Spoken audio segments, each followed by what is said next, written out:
राहुल गांधी आणि शरद पवार एकत्र मिळून चांगलं काम करतील। राज्यात सक्षम विरोधी पक्ष उरला नाही।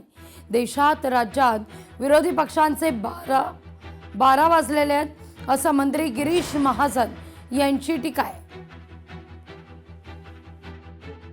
शुभेच्छा आहेत त्यांना। चांगलं आहे, राहुल गांधी आणि शरद पवार साहेबांची टीम मिळून चांगलं काम करतील, त्यांना शुभेच्छा आहेत। सक्षम विरोधी पक्ष इथं राहायला पाहिजे राज्यामध्ये, आता काही शिल्लकच राहिलेलं नाही।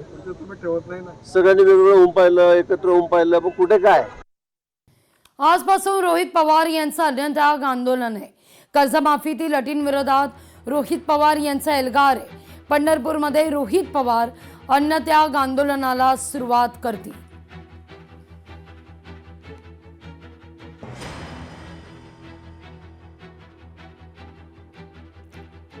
सकाळी साधारण 11 वाजल्यापासून या अन्नत्याग आंदोलनाला सुरुवात होणार आहे।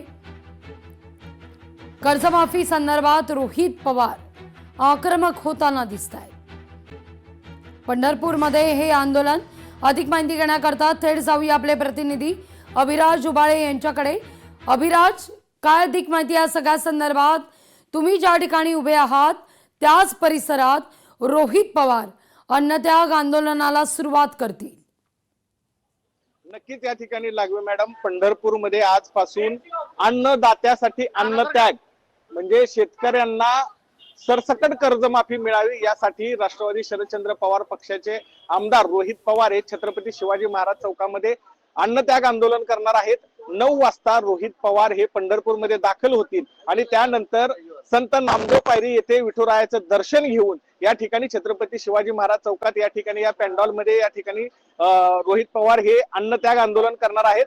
आपल्याला मिळालेल्या माहितीनुसार प्रशासनाने अद्याप त्यांना परवानगी दिलेली नाही, तरी देखील रोहित पवार असतील किंवा त्यांची टीम असेल ही आंदोलनावर ठाम आहे। आपण या ठिकाणी बघू शकतोय मोठ्या प्रमाणामध्ये पेंडॉल उभारण्याचं काम या ठिकाणी सुरू आहे। तर दुसऱ्या बाजूला प्रशासनाने देखील सावरकर चौकापासून या छत्रपती शिवाजी महाराज चौकाकडे येणारे रस्ते हे बॅरिगेटिंग लावून बंद केलेले आहेत आणि या ठिकाणी जरी आपण बघितलं तर मोठ्या प्रमाणामध्ये बॅरिगेटिंग या ठिकाणी करण्यात आलेले आहे, जेणेकरून आतमध्ये कोणी येऊ नये अशी परिस्थिती या ठिकाणी निर्माण झालेली आहे। मोठ्या प्रमाणामध्ये तगडा पोलीस बंदोबस्त या ठिकाणी ठेवण्यात आलेला आहे।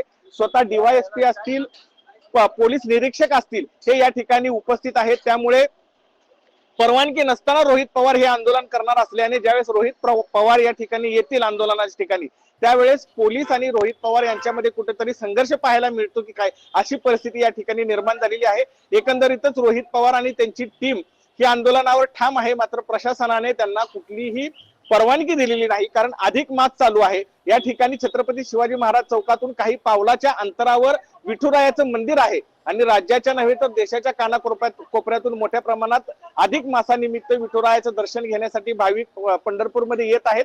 हा मुख्य प्रवेशद्वार म्हटलं तरी चालेल, इथून मंदिराकडे जावं लागतं। त्यामुळे कुठंतरी वाहतुकीचा प्रश्न निर्माण होऊ नये, कायदा व सुव्यवस्थेचा प्रश्न निर्माण होऊ नये यासाठी प्रशासनाने त्यांना परवानगी दिलेली नाही, मात्र रोहित पवार हे आंदोलनावर ठाम असल्याचं आपल्याला या ठिकाणी दिसून येते। लागवे मॅम। अगदी अभिराज, तुर्तास धन्यवाद तुम्ही दिलेल्या एकूणच सविस्तर माहिती करता। लोकशाही मराठी ऐका, पहा, जागरूक रहा।